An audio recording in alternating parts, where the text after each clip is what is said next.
ইমামে আজম আবু হানিফা রহমতুল্লাহ আলাই 40 বছর রাত্রে ঘুমান নাই, এশা রজু দিয়া ফজরের নামাজ পড়েছেন। সুবহানাল্লাহ। আগামীকাল বললেন না, আগামীকাল তো আজ মাহফিল আর একটা যাইবেন, এটা যে কেন আমি আবার বলি, 40 বছর রাত্রে ঘুমান নাই, এশা রজু দিয়া ফজর পড়ছেন 40 বছর। আর হজ্জে বাইতুল্লাহ করছেন 55 বার। কতবার? 55 বার হজ করছেন ইমামে আজম আবু হানিফা। 2 রাকাত নামাজে কোরআন খতম করছেন অহরহ, মেহনত করছেন। আল্লাহ পাওয়ার মেহনত, আল্লাহকে পাওয়ার জন্য মেহনত করছেন। দুনিয়ায় থাকছেন কিন্তু দুনিয়া তাদের ধরে নাই। এ কারণে ওনাদের দেখলেও আল্লাহর কথা স্মরণ হইছে। खुदा याद आती है जिनको देख कर वो नूर के पुतले, खुदा याद आती है जिनको देख कर वो नूर के पुतले, नबूवत के वारिस है वही है जिल्ल रहमानी, यही है जिनके सोने को फजीलत है इबादत पर, इन्हीं की इत्तिका पर नाज करती है मुसलमानी। আজব হায়াত ছিল, দুনিয়ার সাথে সম্পর্ক নাই, কিন্তু দুনিয়ায় চলতো, দুনিয়া তাদের গায়ে লাগতো না।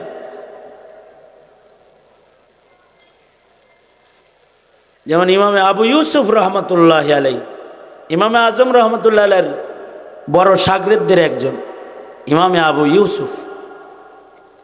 প্রতি রাতে, এই এদিকে তাকা বেটা, তাহলে না সুবহানাল্লাহ কইতে পারবি, প্রতি রাতে 200 রাকাত শুধু নফল নামাজ পড়তেন। আমি আবার বলি, ইমাম আবু ইউসুফ রহমতুল্লাহ আলাইহি প্রতি রাতে 200 রাকাত নফল নামাজ পড়তেন। 200 রাকাত। কোনো কাম ছিল না ওনার, এর লেগে খালি নামাজ পড়ছে, কাম ছিল না তো। ছাত্র পড়াইছে, ইমামের দায়িত্ব পালন করছে, কাজিউল কুজাত ছিলেন, চিফ জাস্টিস, প্রধান বিচারপতি, হারুনুর রশিদের প্রধান বিচারপতি। প্রধান বিচারপতি হওয়ার পরেও কি বিচারপতি মানিকের মতো বিচারপতি মনে করছো নাকি? হ্যাঁ, সরকারের 5টা গোলাম বিচারপতি না, কিছু বিচারপতি হয় সরকারের গোলাম বিচারপতি, ওরা আইনের বিচার করে না, ওরা সরকারের স্বার্থের বিচার করে সব সময়। তাদের মধ্যে একজন হলো কালামানিক। কি হইছে? ক্ষমতা যখন গেছে, বিচারপতির মসনদের আরাম না, কলা পাতায় শুয়েও শান্তি নাই। কি পাতায়?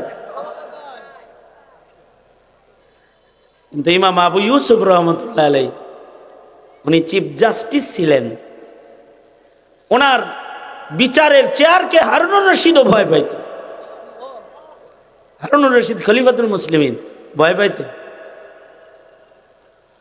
এই সব করার পরে প্রতি রাতে নফল নামাজ পড়তেন 200 রাকাত। কারণ কি?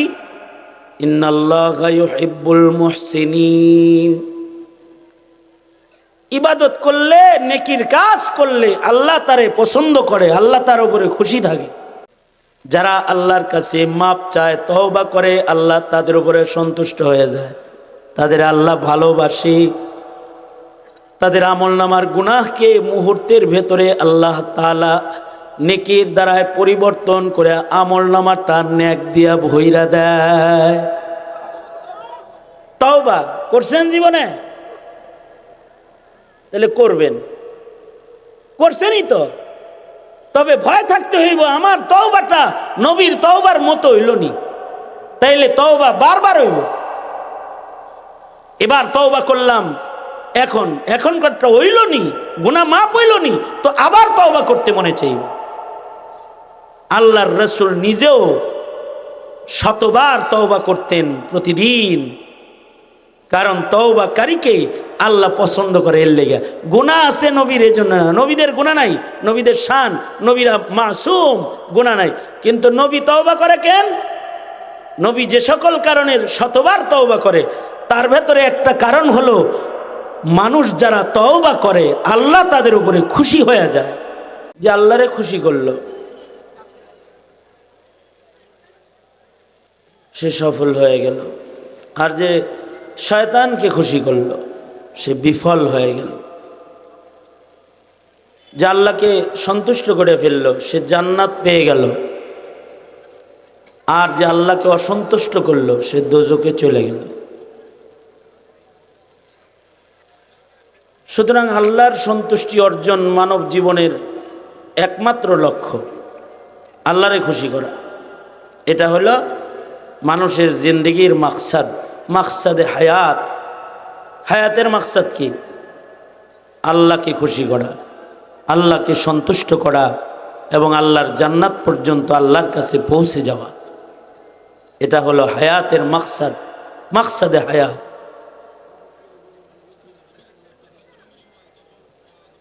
যারা এই মাকসাদকে হাসিল করল, সফল করল, তারা কামিয়াব।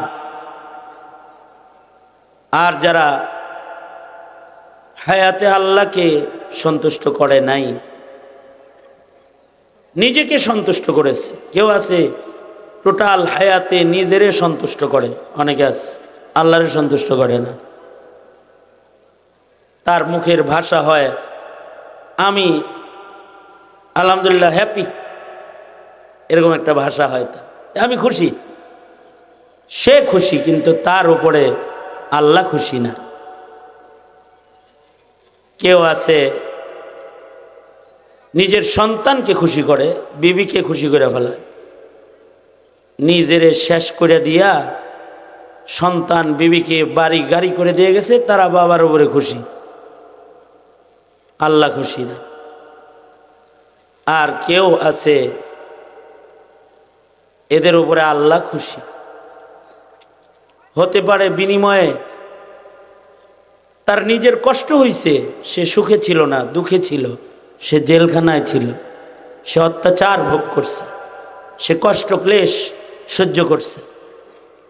হতে পারে তার বিবি 3 বেলা খাবার পায় নাই, তার সন্তানরা বাবার কাছ থেকে বড় বিল্ডিং গাড়ি বাড়ি পায় নাই, এগুলো পেয়ে খুশি হয় নাই। কিন্তু তার জিন্দেগির কোরবানি দিয়া, আমল দিয়া সে আল্লাহরে খুশি করে ফেলছে, সে কামিয়াব হয়ে গেছে, সফল হয়ে গেছে। এই সফলতা মনে মনে মন কলা খাইলেই আসে না, অথবা এই সফলতা এমনি এমনি সহসা আসে না, এর জন্যে লম্বা কোরবানি লাগে, ইবাদতের জিন্দেগি লাগে। ওয়াজ শোনার জিন্দেগি অনেকের আছে, ইবাদতের জিন্দেগি কম মানুষের আছে। ওয়াজ করা এবং ওয়াজ শোনা উভয়টাই সহজ, ওয়াজের আমল করে জিন্দেগি গড়া এটা কঠিন। যারা এটা করে, আমল করে, তারা সফল হয়ে যায়। তারা দুনিয়াতে কষ্ট করলেও, দুনিয়াতে করছে তারা ইবাদত, মেহনত, কবরে তারা করবে আরাম, আর জান্নাতে তারা আল্লাহ পাকের কাছে যে ভোগ বিলাস করবে, বিলাসিতা, কবরে আরাম করবে। ইসরাফিলের বাঁশি পর্যন্ত কবরে তারা আরাম করবে। দুনিয়া তাদের জন্য ইবাদত গাহ, আর কবর তাদের জন্য আরাম গাহ, আর জান্নাত তাদের জন্য আয়েশ গাহ। জান্নাতে যারা যায় তারা আয়েশ করবে, এর জন্য মেহনত লাগবে। মেহনত হইল আল্লাহ যে হুকুমগুলা করছেন এই হুকুমগুলা পালন করা আর নেককার হওয়া। কারণ নেককারকে আল্লাহ পছন্দ করে, ভালোবাসে, নেককারের উপরে আল্লাহ খুশি। ইমতিয়াজ আহমেদ মিলন সে মাহফিলের আয়োজন করেছে। এই মাহফিল দিয়ে যদি তার উদ্দেশ্য আল্লাহর সন্তুষ্টি অর্জন, আল্লাহর ভালোবাসা পাওয়া না হয়, তাইলে তার যা পয়সা খরচ করছে এগুলো সব জলে দিছে, কোনো কামে লাগে নাই। যদি উদ্দেশ্য এটা না হয়, উদ্দেশ্য হবে আল্লাহ পাকের সন্তুষ্টি, আল্লাহ পাকের মহব্বত পাওয়া, এটা উদ্দেশ্য হইতে হবে। আর আমরা যারা আসছি এখানে, আমাদের উদ্দেশ্য কি? একটা বৃহৎ সম্মেলনে অংশগ্রহণ করে উৎসব করা, আনন্দ করা, এটাই উদ্দেশ্য? এটা যার উদ্দেশ্য, তার এখানের সময়টা বেকার। উদ্দেশ্য হলো আল্লাহ পাকের সন্তুষ্টি অর্জন করা। এই আয়োজনের মাধ্যমে যা আলোচনা হইতেছে এগুলো শোনার মাধ্যমে আল্লাহরে খুশি করবে, আর যা আলোচনা হচ্ছে শুনতেছে এগুলো আমল করার মাধ্যমে আল্লাহরে খুশি করবে। ইন্নাল্লাহা ইউহিব্বুল মুহসিনিন, যারা নেককার তাদের উপরে মহান আল্লাহ খুশি। এই কারণে সাহাবায়ে কেরাম অনেক নেক কাজ করছেন। নেক কামাই করতে গিয়ে বাড়ি গাড়ি করতে পারেন না, ইবাদত করতে যায়, ঘরও ছিল না। ইবাদত করতে গিয়ে তারা দুনিয়ার সাথে সম্পর্ক তাদের হয় নাই, ইবাদত অনেক বেশি করছে। সারা রাত নামাজ পড়ছে। আমরা সারা রাত ফেসবুক দেখি, আর ওনারা সারা রাত নামাজ পড়ছে, সারা রাত কোরআন পড়ছে, 2 রাকাতে খতম করে ফেলছে। আমরা সারা রাত গল্প করি। এই তো হালাত, পরিবর্তন আমাদের। তাদের মেহনত অন্যরকম। রাতের বেলায় কোনোদিন ঘুমায় নাই, ইবাদত করার জন্য। কি করার জন্য? ইমামে আজম আবু হানিফা রহমতুল্লাহ আলাইহি 40 বছর রাত্রে ঘুমান নাই, এশার ওযু দিয়া ফজরের নামাজ পড়েছেন। সুবহানাল্লাহ। আগামীকাল বললেন না, আগামীকাল তো ওয়াজ মাহফিল আর একটা যাইবেন, এটা যে কইন। আমি আবার বলি, 40 বছর রাত্রে ঘুমান নাই, এশার ওযু দিয়া ফজর পড়ছেন 40 বছর। আর হজ্জে বাইতুল্লাহ করছেন 55 বার। কতবার? 55 বার হজ করছেন ইমামে আজম আবু হানিফা। 2 রাকাত নামাজে কোরআন খতম করছেন অহরহ। মেহনত করছেন, আল্লাহ পাওয়ার মেহনত, আল্লাহকে পাওয়ার জন্য মেহনত করছেন। দুনিয়ায় থাকছেন, কিন্তু দুনিয়া তাদের ধরে নাই। এ কারণে ওনাদের দেখলেও আল্লাহর কথা স্মরণ হইছে। खुदा याद आती है जिनको देख कर वो नूर के पुतले, खुदा याद आती है जिनको देख कर वो नूर के पुतले, नबूवत के वारिस है वही है जिल रहमानी, यही है जिनके सोने को फजीलत है इबादत पर, इन्हीं की इत्तिका पर नाज करती है मुसलमानी। আজব হায়াত ছিল, দুনিয়ার সাথে সম্পর্ক নাই, কিন্তু দুনিয়ায় চলতো, দুনিয়া তাদের গায়ে লাগতো না।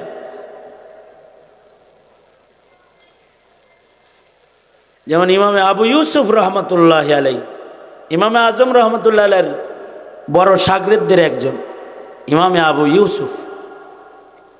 প্রতি রাতে, এই এদিকে তাকা বেটা, তাহলে না সুবহানাল্লাহ কইতে পারবি।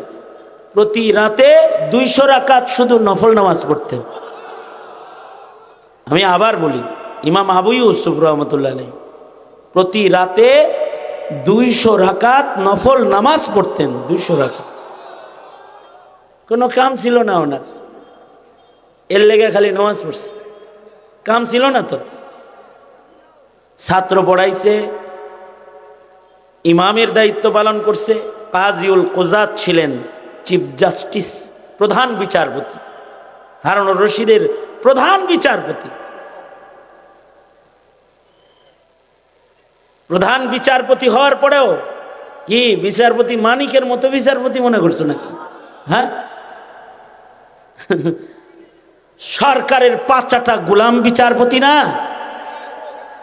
কিছু বিচারপতি হয় সরকারের গোলাম বিচারপতি, ওরা আইনের বিচার করে না, ওরা সরকারের স্বার্থের বিচার করে সব সময়। তাদের মধ্যে একজন হলো কালামানিক। কি হইছে? ক্ষমতা যখন গেছে, বিচারপতির মসনদের আরাম না, কলা পাতায় শুয়েও শান্তি নাই। কি পাতায়? কিন্তু ইমাম আবু ইউসুফ রহমতুল্লাহ আলাই, উনি চিফ জাস্টিস ছিলেন, ওনার বিচারের চেয়ারকে হারুনুর রশিদও ভয় পাইত। হারুনুর রশিদ খলিফাতুল মুসলিমিন ভয় পাইত। এই সব করার পরে প্রতি রাতে নফল নামাজ পড়তেন 200 রাকাত। কারণ কি? ইন্নাল্লাহা ইউহিব্বুল মুহসিনিন। ইবাদত করলে, নেকির কাজ করলে আল্লাহ তারে পছন্দ করে, আল্লাহ তার উপরে খুশি থাকে। বাস এই কারণে সাঈদ ইবনে মুসাইয়িব রাহমাতুল্লাহি আলাইহি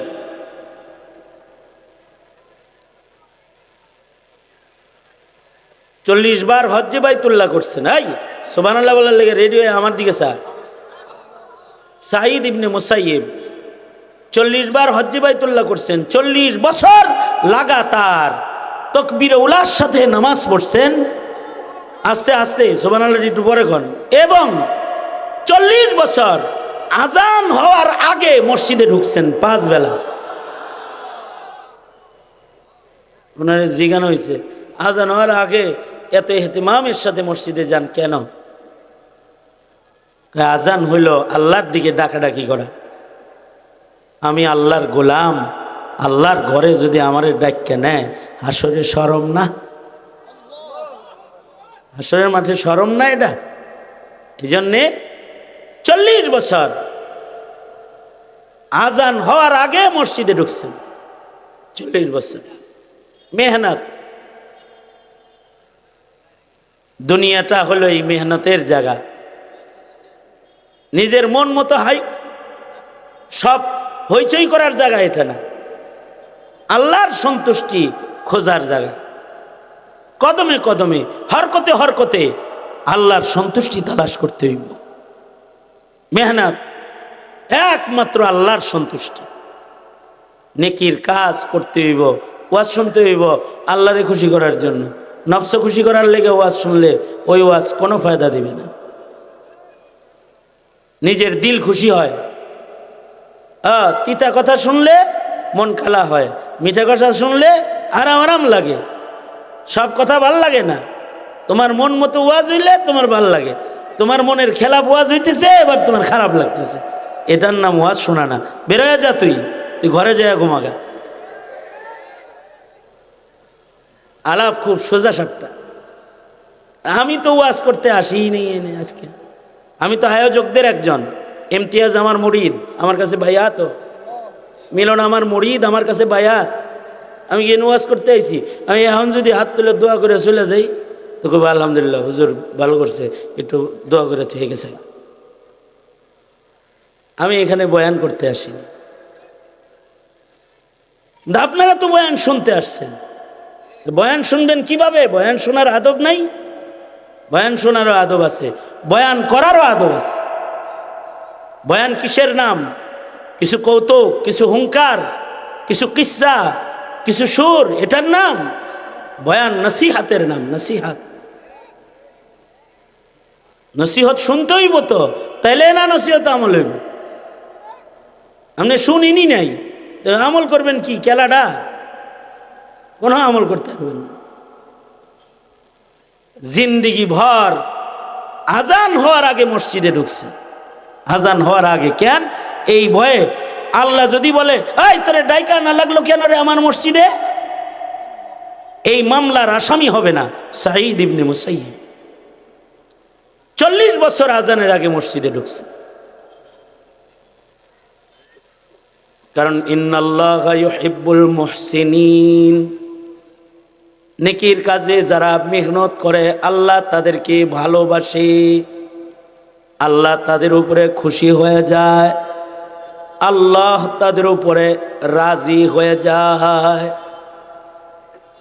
এই পুরুষ না, খালি ইতিহাসের পাতায় এমন নারীর নাম আছে যে নারীরা সারা জিন্দেগিতে শুধু নিষিদ্ধ দিন ছাড়া অন্য কোনো দিনে রোজা ছাড়া থাকে নাই। মাসিকের হালতে রোজা থাকা যায় না, তাই থাকতো না।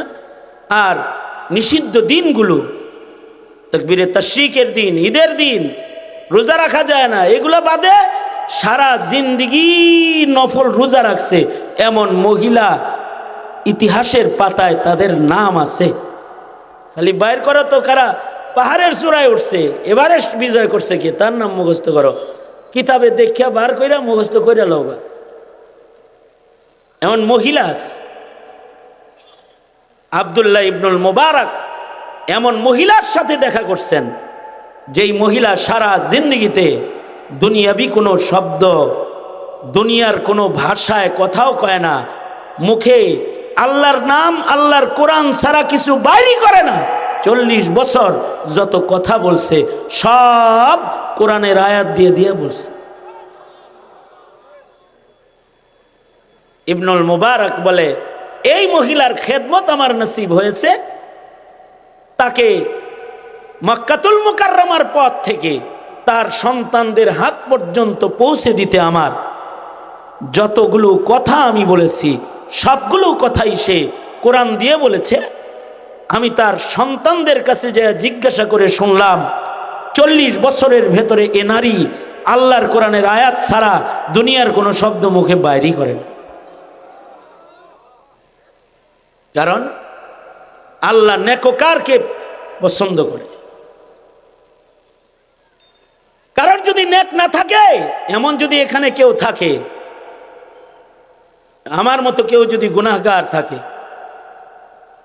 যার নেকি কম, তার যদি এই কথাগুলো বুঝে এসে থাকে, তাহলে তার নেকি বাড়ানোর সবচেয়ে সহজ রাস্তা আর একটা আছে। সেটা হলো এখন সে লজ্জিত হয়ে আল্লাহকে বলবে আস্তাগফিরুল্লাহ, আয় আল্লাহ আমি মাপ চাই, আমার ভুল হয়ে গেছে, আমি মাপ চাই। এই কথাটা আল্লাহর কাছে বলবে, চোখের পানি ছেড়ে আল্লাহর কাছে মাপ চাইবে। তাহলে ইন্নাল্লাহা ইউহিব্বুত তাওয়াবিন, যারা আল্লাহর কাছে মাপ চায়, তওবা করে, আল্লাহ তাদের উপরে সন্তুষ্ট হয়ে যায়, তাদের আল্লাহ ভালোবাসে। তাদের আমলনামার গুনাহকে মুহূর্তের ভেতরে আল্লাহ তাআলা নেকির দ্বারায় পরিবর্তন করে আমলনামাটা নেক দিয়া ভইরা দেয়। তওবা করছেন জীবনে? তাহলে করবেন, করছেনই তো। তবে ভয় থাকতে হইব আমার তওবাটা নবীর তওবার মতো হইল নি, তাইলে তওবা বারবার হইব। এবার তওবা করলাম, এখনকারটা হইল নি, গুনাহ মাপ হইল নি, তো আবার তওবা করতে মনে চাইব। আল্লাহর রাসূল নিজেও শতবার তওবা করতেন প্রতিদিন, কারণ তওবাকারীকে আল্লাহ পছন্দ করে। এর লেগে গুনাহ আছে নবীর, এজন্য না, নবীদের গুনাহ নাই, নবীদের শান, নবীরা মাসুম, গুনাহ নাই। কিন্তু নবী তওবা করে কেন? নবী যে সকল কারণে শতবার তওবা করে, তার ভেতরে একটা কারণ হলো মানুষ যারা তওবা করে আল্লাহ তাদের উপরে খুশি হয়ে যায়, রাজি হয়ে যায়। এ আল্লাহর রাসূল 100 বার প্রতিদিন তওবা করতেন। তওবা করলে আল্লাহ তাআলা অনেক বড় অপরাধীকেও মাফ করে। বুখারীতে আছে 100 খুনের আসামিকে মাফ করে দিচ্ছে। মুসা আলাইহিস সালাতু ওয়াস সালামের যুগে এক লোককে এলাকাবাসী তার গুনার কারণে মদ খায়, জেনা করে, খুন করে, এলাকার থেকে বাইর করে দিছে। লোকটা ছাগল নিয়ে মরুভূমিতে চলে গেছে, ওখানে বছর পর বছর মরুভূমিতে রয়েছে। অনেক দিন পরে লম্বা আরসা চলে গেছে, এরপরে পয়গম্বর মুসার কাছে আল্লাহ ওহী পাঠাইছে, মুসা মরুভূমিতে আমার একটা প্রিয় বান্দা মারা গেছে, তার জানাজা তুমি পড়াও, তাকে গোসল দিবা, তাকে সুন্দর করে নবী তুমি তোমার হাতে সাজাইবা, আর বনি ইসরায়েলের সকলকে বলো তার জানাজা পড়তে আমার পক্ষ থেকে আসমান থেকে নির্দেশ। মুসা আলাইহিস সালাতু ওয়াস সালাম মরুভূমি থেকে তারে লয়ে আইছে, গোসল করাইছে, জানাজার নামাজ পড়াইছে। এলাকার লোকেরা কয় কার জানাজা পড়তে আল্লাহ আমাদের নির্দেশ করলো নবীর মাধ্যমে, একটু দেখতে মনে চায়। পয়গম্বর কাফন সরায় যখন লাশ দেখাইছে, দেখে এটা সেই অপরাধী যাকে এলাকার সবাই বয়কট করে, তাকে এলাকা থেকে বাইর করে দিছে কয়েক বছর আগে। লোকেরা বলে পয়গম্বর এ তো অনেক বড় অপরাধী, আমরা তাকে এলাকা থেকে বের করে দিয়েছি, তার উপরে আল্লাহ এত রাজি কেমনে হইল? আল্লাহর একটু জিগায়েন। কালিমুল্লাহ আল্লাহকে বলে, আল্লাহ যে বান্দাটাকে এলাকার সবাই খারাপ জেনে তাকে মহল্লার থেকে বের করে মরুভূমিতে পাঠায়া দিল, তার উপরে এত খুশি কেমনে? আপনি যে তাকে নবীর প্রতি নির্দেশ হয় দাফন কাফন জানাজার, বান্দাদের প্রতি রবের নির্দেশ জানাজার কেমনে হইল? আল্লাহ বলে মুসা আমার বান্দার অনেক গুনাহ, কিন্তু আমার বান্দা তওবা করেছে, তওবার পরে তার মৃত্যু হয়েছে, সে আমার মাহবুব হয়ে গেছে, আমি তার উপরে রাজি হয়ে গেছি, সে আমার প্রিয় হয়ে গেছে, আমি তাকে পছন্দ করে আলাইছি। কিসের কারণে? তওবা, তওবা, তওবা। তাকবীর দেওয়া সহজ, তওবা করা কঠিন। তাকবীর তো সহজ কাম, তাকবীর দেওয়া সহজ, তওবা করা কঠিন। তাকবীর ক্রিকেটের গ্যালারিতেও দেওয়া যায়, দেখোস নাই? বাংলাদেশ ইন্ডিয়াকে হারাইছে আর গ্যালারিতে নারী পুরুষ তাকবীর দিছে।